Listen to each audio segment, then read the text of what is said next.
అసలు మనిషి ప్రాణాలకి కనీసం మనం మంచినీళ్ళు తాగడానికి విలువ ఎంతైతే ఇస్తామో కనీసం దానికి ఇచ్చిన విలువైన ఇస్తున్నారా అనిపిస్తుంది. ఎందుకంటే చుట్టుపక్కల జరిగేటటువంటి not only just in our states, Telugu states చూస్తుంటే ఓవరాల్గా ఇండియా వైడ్గా కూడా కొంత వెరైటీగా చేస్తున్నారు. క్రిమినల్స్ మర్డర్స్ అన్నీ కూడా రకరకాలైన విధానాల్లో ఒక రకంగా చూస్తూ ఉంటే వీటిపైన వాళ్ళు ఏమైనా రీసెర్చ్ చేసి మరి ఏ విధంగా మర్డర్ చేయాలి, ఏ విధంగా మనిషి ప్రాణం తీయాలి, ఎన్ని రకాలుగా తీయచ్చు, దీనిలో కొత్త పద్ధతులు ఏమున్నాయి, ఇవన్నీ కూడా వీటన్నిటి మీద కూడా రీసెర్చ్ చేస్తున్నారా అని చెప్పి మనకి ఒక రకమైన డౌట్ వస్తూ ఉంటుంది. ఎందుకంటే ప్రస్తుతం మనం బ్రేకింగ్ చూస్తూ ఉంటే లుధియానాలో బ్లూ డ్రమ్లో ఒక డెడ్ బాడీ దొరికింది. ఇది సేమ్ పంజాబ్లో ఇటీవల మీరట్ తరహా ఏదైతే డ్రమ్లో డెడ్ బాడీ దొరికిందో అదే తరహాలో ఈ క్రైమ్ కూడా జరిగినట్లు తెలుస్తోంది. ఒక గుర్తు తెలియని వ్యక్తిని హత్య చేసి బెడ్షీట్తో చుట్టి అది కూడా డ్రమ్లో పెట్టి దాన్ని అలా డొల్లించేశారు నిర్మానుష్య ప్రదేశంలో. ఎంత దారుణం, ఎంత అమానుష్యం, ఎంత అరాచకం ఇది. సో మెడాకాళ్ళను తాడుతో కట్టేశారు దుండగులు. అలా కట్టేసి అతి దారుణంగా మెడను కోసేసి మరీ చంపేశారట. సో ప్రస్తుతం ఇదైతే పోలీసుల వరకు వెళ్ళింది. పోలీసులు విచారణ చేపట్టారు. మృతుడు 40 ఏళ్ల వ్యక్తిగా కూడా ప్రస్తుతానికి అంచనా వేశారు. నిర్ధారణకు వచ్చారు పోలీసులు. షేర్పూర్ ప్రాంతంలోని పంజాబ్ దగ్గర ఉన్నటువంటి షేర్పూర్ ప్రాంతంలోని ఖాళీ స్థలంలో ఒక డ్రమ్ము దొరికింది. సరే, సాధారణంగా డ్రమ్ము దొరికితే యాక్చువల్గా అందులో ఏముందని చుట్టుపక్కల స్థానికులు కానివ్వండి ఎవరైనా కూడా చూస్తారు కదా, ఈ డ్రమ్ములో ఏముందని చూసేసరికి వాళ్ళు స్థానికులందరూ కూడా ఒక్కసారిగా అవాకయ్యి పోలీసులకి ఫిర్యాదు చేసినటువంటి పరిస్థితి అయితే ఉంది. అయితే ఎప్పుడైతే పోలీసులు వచ్చారో 2 రోజుల క్రితం ఈ హత్య చేసి ఉంటారని చెప్పి ప్రస్తుతానికి పోలీసులు అనుమానిస్తున్నారు. అయితే చుట్టుపక్కల వెంటనే విచారణ చేపట్టిన వెంటనే పోలీసులు 5 కిలోమీటర్ల పరిధిలో చుట్టుపక్కల సీసీ ఫుటేజ్లను కూడా ప్రస్తుతం పరిశీలించే పనిలో పడ్డారు. ఎట్టి పరిస్థితుల్లో కూడా దీని గురించి పోలీసులు బృందాలుగా విడిపోయి నిందితుడిని పట్టుకోవాలని చెప్పి దృఢ సంకల్పంతో ఉన్నట్లుగా కూడా మనకి న్యూస్ ఉంది. 42 డ్రమ్ము తయారీలు, ఎందుకంటే ప్రస్తుతం డెడ్ బాడీ దొరికింది సరిగ్గా ఇటీవల జరిగినటువంటి మీరట్ తరహాలో ఇందులో కూడా డ్రమ్ము తయారీ, అంటే ఒక డ్రమ్ములో డెడ్ బాడీ దొరికింది కాబట్టి చుట్టుపక్కల ఈ డ్రమ్ము తయారీ కేంద్రాల్లో కూడా పోలీసు ఇప్పుడు కొంత విచారణ చేస్తున్నట్లు, కొంత కూపీలు లాగుతున్నారు, కొంత ఆరా తీస్తున్నట్లుగా కూడా తెలుస్తోంది. సరే, దానికి సంబంధించినటువంటి విజువల్స్ మనం ఇక్కడ చూస్తున్నాము. ఇక్కడ చూడండి, యాక్చువల్గా ఇక్కడ సేమ్ ఇదే డ్రమ్లో ఒక పొలాల్లో పడేస్తుంది. గత 2 రోజుల నుంచి కూడా అది అలాగే ఉందట.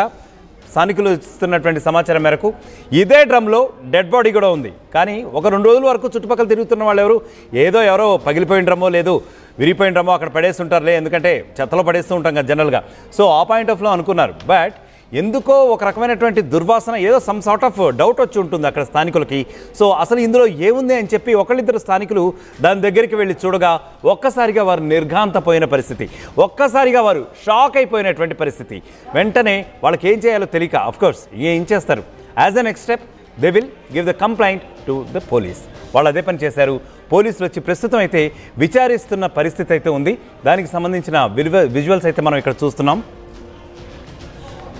రైట్, ఇక ఇదే కేసుపై మా ప్రతినిధి శిల్ప మరింత సమాచారం అందించబోతున్నారు. శిల్ప, చెప్పండి. ముఖ్యంగా ఈ మర్డర్లన్నీ కూడా చాలా వెరైటీగా జరుగుతున్నాయి. ఒకళ్ళు డ్రమ్లో దొరుకుతున్నారు, ఇంకోళ్ళేమో ఆల్రెడీ కన్స్ట్రక్ట్ అయినటువంటి కొన్ని సిమెంట్ స్తంభాల్లో దొరుకుతున్నారు. అసలు what exactly is happening in the society? అసలు ఇన్ని మర్డర్లు జరగడానికి గల కారణాలు ఏంటి? అఫ్కోర్స్ కొన్ని కేసులు అయితే మనం చూస్తున్నాం, కొన్ని వివాహేతర సంబంధాలు అనుకోవచ్చు, కొన్ని ఆర్థిక లావాదేవీలు అనుకోవచ్చు. But what exactly is happening? ముఖ్యంగా ఈ కేసు గురించి మీ దగ్గర అప్డేట్ ఏముంది?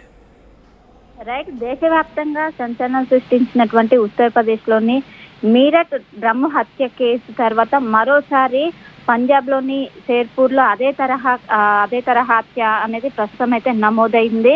ప్రధానంగా ఒక డ్రమ్ములో ఏదైతే గుర్తు తెలియని వ్యక్తికి కాళ్ళు చేతులు కట్టేసి గోనె సంచిలో చుట్టి మొత్తం డ్రమ్లో పడేశారు. అక్కడ చెత్త ఏరుకునేవారు ఆ డ్రమ్ము కోసమని వెళ్ళారు. అక్కడ ఆ దుర్వాసన రావడంతో వెంటనే పోలీసులకు సమాచారం అందించారు. అక్కడికి వచ్చినటువంటి పోలీసులు అక్కడికి వెళ్ళి చూడగానే ఒక్కసారిగా షాకు గురయ్యారు. లోపల గోనె సంచితో మనిషిని చుట్టూ ఉన్నది. వెంటనే ఒకవైపు ఫోరెన్సిక్ టీం కావచ్చు, వీటిని కూడా చేరుకున్నాయి. ప్రస్తుతం అక్కడ ఉన్నటువంటి మొత్తం కూడా బాడీ మొత్తం కూడా కుళ్ళిపోయినట్టు తెలుస్తుంది. పోలీసులు ప్రాథమికంగా అయితే బుధవారం రోజు జరిగినట్లయితే ప్రస్తుతం అయితే ప్రాథమికంగా ఒక అంచనాకైతే వచ్చారు. దీనికి సంబంధించినటువంటి దర్యాప్తు అయితే ముమ్మరం చేశారు. దగ్గరలో ఉన్నటువంటి సీసీ కెమెరాల ఆధారంగా అటు నిందితులను పట్టుకునే దాంట్లో వాళ్ళు ఉన్నారు.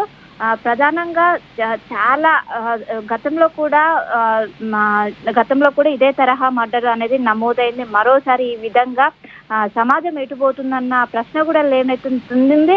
చంపడం ఒక ఎత్తు అయితే చంపడం కూడా అతి క్రూయల్ గా చంపుతున్నారు. దానికి ఎగ్జాంపుల్ మనం చూసుకున్నట్లయితే మీరట్ హత్య అనేది డ్రమ్ములో ఉంచేసి సిమెంట్ తో కప్పేసిన హత్య అనేది దేశవ్యాప్తంగా సంచలనం మారింది. మరోసారి పంజాబ్ లో కూడా ఇదే తరహా కావడంతో దీనికి సంబంధించి కూడా ఎంక్వైరీ చేస్తున్నారు. ఎందుకంటే అటు ఉత్తరప్రదేశ్ లో జరిగినట్టు మీరట్ హత్య అనేది తన ప్రియుడితో కలిసి భార్య హత్య చేసింది. సో దీనికి సంబంధించి పోలీసులు ఇప్పటికే ఫోరెన్సిక్ టీమ్ తోనే ఇప్పటికే DNA కావచ్చు వీటిని అన్నింటినీ కూడా శాంపిల్స్ అనేవి ల్యాబ్ కు పంపించారు. అతనికి సంబంధించినటువంటి గుర్తించే పనులు అయితే ప్రస్తుతం పోలీసులు ఉన్నారు.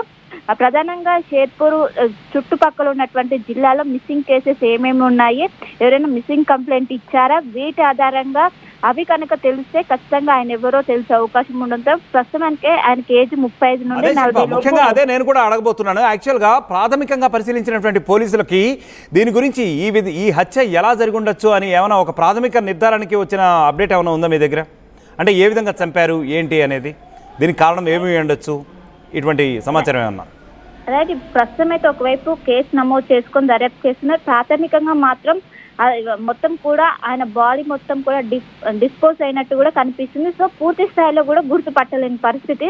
దీంతో ఖచ్చితంగా ఫోరెన్సిక్ ల్యాబ్ రిపోర్ట్ వచ్చిన తర్వాతనే అతన్ని గుర్తించే అవకాశం ఉంది. ప్రస్తుతం అయితే దీనికి సంబంధించినటువంటి విచారణ కావచ్చు, దీనికి సంబంధించినటువంటి ప్రాసెస్ కొనసాగుతుంది. ఫోరెన్సిక్ రిపోర్ట్ వచ్చిన తర్వాతే ఆయన ఎవరు అనేది కూడా తెలిసిన గుర్తు తెలియని వ్యక్తి ఎవరు అని కూడా తెలుస్తుంది. దీనికి సంబంధించినట్టు గుర్తు తెలియని వ్యక్తి కనుక తెలిస్తే దీన్ని చంపడానికి గల కారణాలు ఏంటి అంటూ కూడా వాళ్ళ కుటుంబ సభ్యులను కూడా విచారించే అవకాశం ఉంది. ప్రస్తుతం అయితే ఆ చుట్టుపక్కల ఉన్నటువంటి జిల్లాల్లో మిస్సింగ్ కేసులు అయితే ప్రస్తుతం అయితే పోలీసులు నమోదు చేస్తున్నారు. ప్రస్తుతం అయితే కేసు నమోదు చేసుకున్నారు.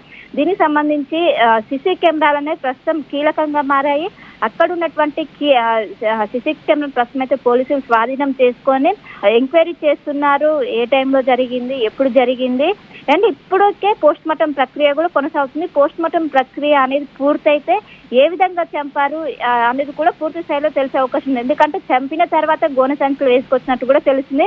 సో చంపడానికి ఏమేమి వాడారని కూడా పోస్ట్ మార్టం రిపోర్ట్ వచ్చాక కూడా తెలిసే అవకాశం ఉంది. కానీ దీన్ని ఒకవైపు పోలీసులు చాలా సీరియస్ గా తీసుకున్నారు. ఎందుకు ఇంత బరి తెగించి ఈ విధంగా చంపుతున్నారు అని కూడా ఒకవైపు పోలీసులు అయితే దీన్ని చాలా సీరియస్ గా తీసుకొని ప్రస్తుతం అయితే పోలీసులు వాళ్ళు టీమ్స్ గా డివైడ్ అయ్యి ప్రస్తుతం అయితే దర్యాప్తు చేస్తున్నారు. అక్కడ ఉన్నటువంటి సిసి కెమెరాలు కావచ్చు, చుట్టుపక్కల వాళ్ళని కావచ్చు, ఎప్పుడు గమనించారు ఎప్పుడు అని కూడా ప్రస్తుతం అయితే దర్యాప్తు అయితే ముమ్మరం చేస్తున్నారు. మొత్తం మీద మరోసారి డ్రమ్ము హత్య అనేది మరోసారి పంజాబ్ లో జరగడంతో అందరూ కూడా ప్రస్తుతం అయితే షాక్ కు గురయ్యారు.